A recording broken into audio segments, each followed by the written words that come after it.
यह एक सोते हुए बिजली जनरेटर है, जैसा नाम से ही पता चलता है। इससे सोकर बिजली बनाई जा सकती है। डोरेमोन इसे देखकर हैरान रह जाता है, क्योंकि ऊपर का नंबर तेजी से बढ़ रहा है। ये बिजली की मात्रा सोलर और विंड एनर्जी से कहीं ज्यादा है। वाकई में एक जनरेशन का स्लीप गॉड। नोबिता की बनाई बिजली से केतली में पानी उबालते हैं, टेबल लैंप जलाते हैं, चावल पकाते हैं और यहाँ तक कि वॉशिंग मशीन जैसा बड़ा अप्लायंस भी आराम से चल जाता है। 10 साल से पाला हुआ अच्छा बेटा आखिरकार काम आ गया। आज नोबिता का जन्मदिन है। नोबिता की माँ ने सोचा कि आज बेटे को अच्छा सरप्राइज देंगी, खास तौर पर कुछ बनाएंगी। तभी बाहर से सुनेओ की आवाज आती है। पता चलता है कि सुनेओ और उसके कजिन कैंपिंग पर गए थे और बहुत ज्यादा बिजली इस्तेमाल कर ली। उनकी इलेक्ट्रिक कार अब बिल्कुल बंद हो गई है। ऐसे में सोने वाला जनरेटर भी काम नहीं आता। लेकिन नोबिता की सोने की पावर तो भगवान जैसी है। वो कार की असली लेदर सीट पर लेट जाता है। 1 सेकंड बाद ही जोर जोर से खर्राटे बजने लगते हैं। अचानक सोने वाले जनरेटर का नंबर तेजी से बढ़ता है। कार से चमकदार रोशनी निकलती है, जो सुनेओ और उसके कजिन की आंखें लगभग चकाचौंध कर देती है। बस थोड़ी ही देर में बैटरी फुल हो जाती है। यह स्पीड तो बैटरी बदलने से भी तेज है।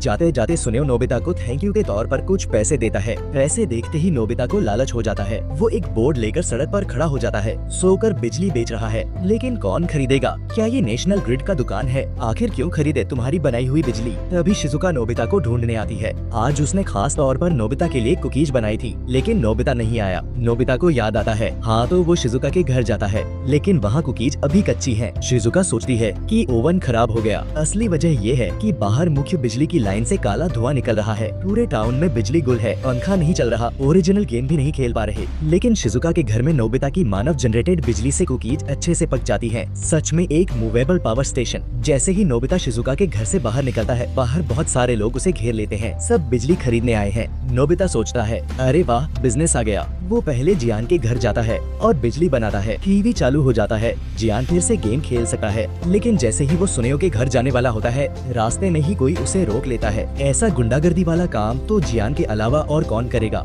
जियान ढेर सारे तकिए निकालता है और कहता है, बस ऐसे ही 1 साल तक चलने लायक बिजली बना दे, इसे तेरे छुड़ौती का पैसा मान लेना। इतना बेशर्म इंसान कभी नहीं देखा। नोबिता कहता है, आज तो मेरा जन्मदिन है। जियान कहता है, कोई बात नहीं, मैं तेरे लिए अपनी खुद की बनाई हुई रिक्विएम गाना गाता हूँ। और जियान एक जोरदार आवाज में गाना शुरू करता है, जिससे पड़ोस की दीवार के पार कुत्ता भी भाग जाता है। नोबिता भी बर्दाश्त नहीं कर पाता। वो मौका देखकर सोने वाले जनरेटर को गले लगाकर भाग जाता है। शाम होते होते पूरा टाउन अंधेरा हो जाता है। नोबिता की बातें सबको पता चल चुकी हैं। लोग उसे घेरकर बस थोड़ी सी बिजली मांग रहे हैं। डोरेमोन कहता है, नोबिता अब घर चले। लेकिन नोबिता को सबकी तकलीफ देखकर दया आती है। वो फ्री में सबकी मदद करने का फैसला करता है। फिर वो पार्क में लेटकर बिजली बनाता है। सब तकिए लेकर लाइन में लग जाते हैं, लेकिन इतना सोने के बाद भी स्लीप गॉड के पास भी कूल डाउन होता है। नोबिता की बिजली कम होने लगती है, लेकिन बिजली मांगने वाले बढ़ते जा रहे हैं। सबको निराश न करने के लिए नोबिता आज का अपना जन्मदिन छोड़ देता है और पूरी रात सबके लिए बिजली बनाने का फैसला करता है। अचानक नोबिता के सामने रोशनी हो जाती है। स्ट्रीट लाइट जल उठती है।